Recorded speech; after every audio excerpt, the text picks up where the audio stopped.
दोस्तों नमस्कार। ये है चैनल राम की बगिया। दोस्तों आज हम बहुत ही अच्छे विषय जिसको नीम का तेल बोलते हैं, ये तरह तरह के उसका आता है कंपनियों का। उसको किस प्रकार से छिड़काव करें, कितनी मात्रा डालें, कितने पीपीएम का डालें, पीपीएम क्या है, इन सभी बातों पर चर्चा करेंगे। इससे पहले थोड़ा नीम के बारे में जान लें। दोस्तों ये है नीम का पौधा और देख रहे हैं ये बहुत ही खूबसूरत पौधा होता है। इसको आप लोग चाहे तो जगह जगह लगा भी सकते हैं, ये हमारी निवेदन है। जो लोग पहली बार आए हैं हमारे चैनल पर, उनसे हमारा निवेदन है कि वो जरूर हमारे चैनल को सब्सक्राइब कर लें और लाइक करें, शेयर करें। चलिए बात करते हैं नीम के तेल पर। नीम का तेल कई प्रकार के पीपीएम में आता है। पीपीएम क्या है? जी हाँ, पीपीएम है पार्ट पर मिलियंस, यानी लाखों में एक पार्ट। तो अगर आप पीपीएम देखेंगे तो आप पाएंगे कि हर बॉटल में अलग अलग पीपीएम लिखा रहता है। और जैसे ये देखिए है, इस पे लिखा हुआ है 1500 पीपीएम। जी हाँ, ये 1500 पीपीएम का है। ये 0.3% है। और ये है, इसमें जो मेन बेस होता है वो है आजाद रिक्त। ये एक प्रकार का तत्व है जो नीम में पाया जाता है और सारा खेल इसी तत्व का है। नीम वैसे भी सेहत के लिए भी फायदेमंद है, हालांकि इससे ज्यादा उपयोग नहीं किया जाता है, लेकिन पौधों के लिए तो बहुत उपयोगी है। अच्छा, ये अब जानना जरूरी है कि ये नीम का तेल किन किन प्रकार के कीटों के लिए उपयोगी होता है। पहली बात तो हम इसी पर चर्चा करेंगे। देखिए, जो जो पौधों पर पत्तियों से रस चूसते हैं उन पे ये काम करेगा। जो रस नहीं चूसते हैं उन पे काम नहीं करेगा। तो उनमें आपके व्हाइट फ्लाई आ जाएंगी, एफिड्स आ जाएंगे, मिली बग आ जाएगा जिसको बोलते हैं, एक जो सूंड के तरह कैटरपिलर होता है वो आ जाएगा। जितने भी प्रकार के कीट पत्तियों से रस चूसते हैं उन पे काम करेगा, बाकी को भगा पाएगा। जैसे मकड़ी है, मकड़ी को ये कारगर नहीं है। हाँ, मकड़ी भागेगी जरूर, लेकिन आप लगातार से करेंगे तो ये इस प्रकार के केवल रोगों पे ही काम करेगा। जैसे ही इन रोगों का आक्रमण हो या होने वाला हो, आप प्रिवेंटिव इसको छिड़क सकते हैं। ये थिप्ट में भी काम करता है, लेकिन इन सब के लिए कंडीशन ये है कि थोड़ा पहले से छिड़के। अगर आप प्रिवेंटिव छिड़क लेंगे तो बहुत अच्छा होगा। अब कितना छिड़के इस पर हम चर्चा करने से पहले ये जरूर बताएंगे कि इनके छिड़कने से हमें और हमारे पर्यावरण में क्या फायदा है। दोस्तों, पहली बात तो ये मनुष्य के लिए बिल्कुल हानिकारक नहीं है, पशुओं के लिए बिल्कुल हानिकारक नहीं है, मधुमक्खियां भी के लिए भी बिल्कुल हानिकारक नहीं है। इससे मधुमक्खी नहीं मरेगी। तो जितने भी पर्यावरण में हमारे सहायक हैं उनके लिए ये हानिकारक नहीं है।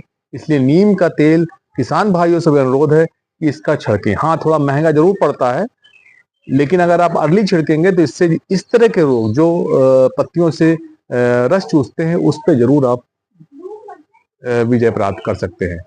आप कितने बार छिड़कना है, इसको आप पहली बार छिड़क लीजिए जब आभास हो, आपको लगे कि कीड़े लगने हैं, लगने वाले हैं, या दिखाई दे रहे हैं, कुछ एक आधे दिखाई दिए, या नहीं दिखाई दिए तो प्रिवेंटिव छिड़क दीजिए।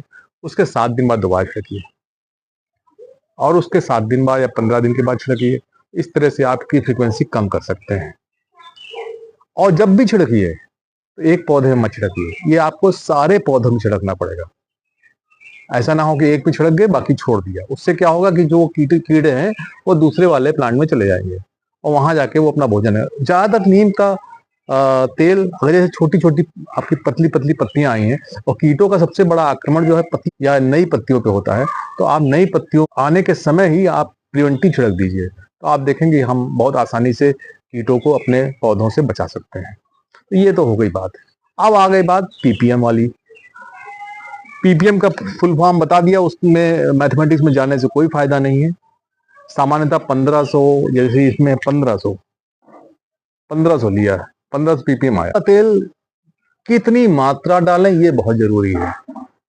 तो अब जैसे एक 3000 है, जैसे ये है, ये निम्बी साइड, जिसमें 3000 ppm लिखा हुआ है, वो 0.3% है, वो 1% है, यानी उसमें 1% मात्रा है।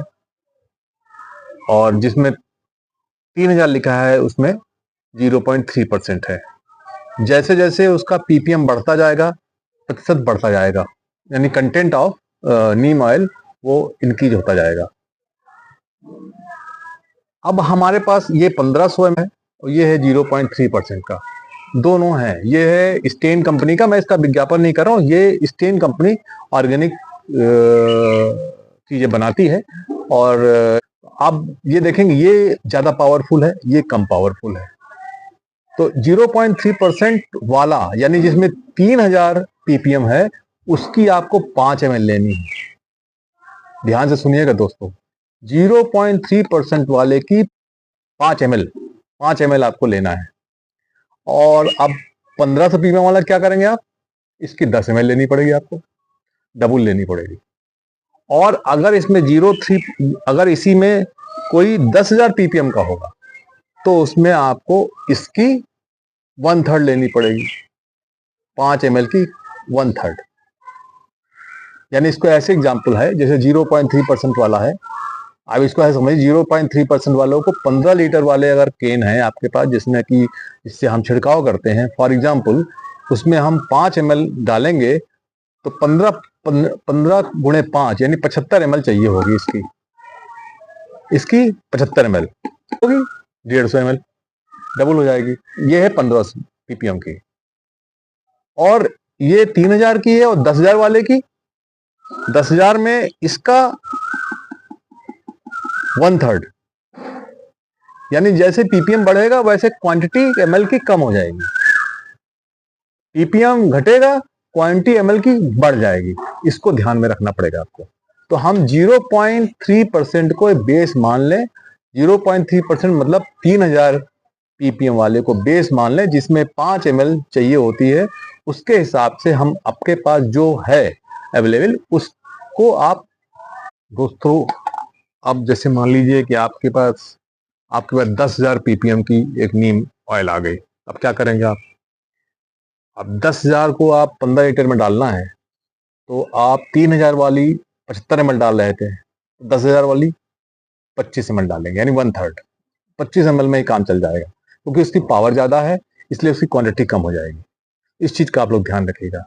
साथ ही साथ एक चीज और ध्यान रखिएगा कि आपको नीम ऑयल के साथ लिक्विड सोप का इस्तेमाल करना है। वो इसलिए करना है कि कोई भी किसी प्रकार का भी ऑयल जो है वो पानी में घुलनशील नहीं है, तो उसको घुलनशील करने के लिए, अमलगमेशन बनाने के लिए लिक्विड सोप, जैसे आप हाथ में तेल लगा होता तो हाथ को आप साबुन से धोते हैं, तो उसी तरह से साबुन इसमें लिक्विड सोप मिला देंगे उससे। अब उसके बाद बढ़िया मिला लेंगे और उसके बाद फिर पंप से छिड़काव करेंगे। अगर आप लिक्विड सोप नहीं मिलाएंगे, काम तब भी करेगा लेकिन काम प्रभावशाली नहीं होगा, कम करेगा, क्योंकि वो पत्तियों पर नहीं चिपकेगा, पत्तियों पर ठहरेगा नहीं। जब आप साबुन मिला देंगे तो ठहरेगा, तो उसका प्रभाव ज्यादा होगा। तो आपको इस तरह लिक्विड सोप मिलाना जरूर बहुत ही आवश्यक है, इसको मिलाना बहुत जरूरी है। अगर नहीं मिलाएंगे तो आपका प्रभाव बहुत कम होगा, इसको मिलाना ना भूलें। और अब जब इसमें है, आप छोटे जो गार्डनर हमारे इसमें मिलाएं, तो आप प्रॉपरली इसमें मिलाकर और तब छिड़कें, एमल्गमेशन बन जाएगा और आप देखेंगे कि ये आसानी से आपके पौधों पे काम करेगा। इसको पहले दिन के 7वें दिन पुनः छिड़कना है। अगर बहुत ज्यादा आक्रामक है तो आप तीसरे दिन भी छिड़क सकते हैं नीम ऑयल को। कोशिश करिए कि इसको पूरे बागान में, यानी जितने पौधे आपके पास है सब पे छिड़किए। दोस्तों एक चीज और इसमें हम बताना चाहेंगे, ये बिल्कुल भी हानिकारक नहीं है पशुओं के लिए। जैसे मान लो हमारे किसान भाई जो देख रहे हैं, वो लोग अगर मान लीजिए अपनी वेजिटेबल बरसीम पे छिड़कते हैं या किसी भी ऐसी हरी जो चारे पे छिड़कते हैं, तो उनके पशुओं को बिल्कुल हानिकारक नहीं, आप छिड़किए और खिलाइए। तो आप देखेंगे कि इस प्रकार से ये आप पर्यावरण में भी ऐड कर रहे हैं और कोई दुष्प्रभाव नहीं फैला रहे हैं। तो किसान भाइयों से ये हमारा निवेदन है कि क्वांटिटी का ध्यान रखें, पीपीएम का ध्यान रखें और लिक्विड स्वीप का ध्यान रखें। अगर ये देखेंगे तो आप पाएंगे कि आप बहुत अच्छी तरह से इसके प्रभाव नियंत्रण कर सकते हैं। पहली बात, पहले से ही छिड़कने की कोशिश करिए, प्रिवेंटिव, या जैसे आक्रमण होने वाला हो वैसे। आप नीम का तेल बहुत प्रभावी है। हाँ, अटैक बहुत ज्यादा है तो आप केमिकल का प्रयोग कर सकते हैं, परंतु कोशिश करिए कि नीम ऑयल का ही करें, क्योंकि आप केमिकल प्रयोग करके आप कहीं न कहीं पर्यावरण में और हम लोगों को, मनुष्यों को भी हानि पहुंचाने में अपना योगदान दे रहे हैं। तो इस प्रकार से आप पाएंगे। इसका एक चीज, दूसरा, ये पत्तियों में जो रस चूसते हैं उस पर काम करेगा। माइट के लिए अलग प्रकार के कीट नाशक आते हैं, उनका प्रयोग आपको अलग तरह से करना पड़ेगा। इनसे भाग जाएंगे, इसलिए पूरे एरिया में आप छिड़केंगे तो आप पाएंगे कि आपका नीम ऑयल प्रभावी है। ये क्योंकि पशुओं पे, मधुमक्खियों पर प्रभावी नहीं है, यानी इनको नुकसान नहीं पहुंचाता है, तो आप पाएंगे कि आपका ये जो पोल्यूशन वाले हमारे कीट हैं, ये इनको कोई नुकसान नहीं होगा। कोशिश करिए शाम को या सुबह प्रातः काल ही छिड़कने की कोशिश करिए, इससे आपको ज्यादा फायदा होगा। धूप में छिड़केंगे तो इसका फायदा नहीं होगा। तो आप 3 चीजों का ध्यान रखिए। पहली चीज, ये उन कीटों के लिए प्रभावी है जो पत्तों पे रस चूसते हैं। क्वांटिटी 0.3000 ppm वाली को 0.3% बोलते हैं, उसकी 5 ml लेनी है, उससे कम भी ले सकते हैं, ज्यादा नहीं ले सकते। यही मानक दिया गया है रिसर्च पेपरों में। और उसके अलावा जो भी हम जानकारी दे रहे हैं वो वैज्ञानिक है। और आप 1500 ppm लाएंगे तो इसी में हम इसकी मात्रा डबल कर देंगे। यानी अगर इसमें 0.3% वाले में अगर हम इसको रिपीट इसलिए करना चाह रहे हैं, 0.3% या 3000 ppm वाली की अगर 75 ml एक 15 लीटर में लगती है, तो आप इसकी क्वांटिटी को 1500 में डबल कर देंगे और 10,000 में 1/3 कर देंगे। यानी 10,000 में ये केवल 25 ml लगेगी और 1500 में ये लगेगी 150 ml। इसका ध्यान रखिए आप, तभी काम चलेगा। क्वांटिटी का ध्यान रखें और पर्यावरण में अपना ऐड करें। अच्छा, धन्यवाद दोस्तों। जो लोग पहली बार हमारे चैनल पे आए हैं वो जरूर हमें देखें और लाइक करें, सब्सक्राइब करें और शेयर करें। धन्यवाद दोस्तों। इसी प्रकार के इंफॉर्मेटिव वीडियो के लिए राम की बगिया चैनल पर आने के लिए आपको बहुत बहुत आभार। धन्यवाद।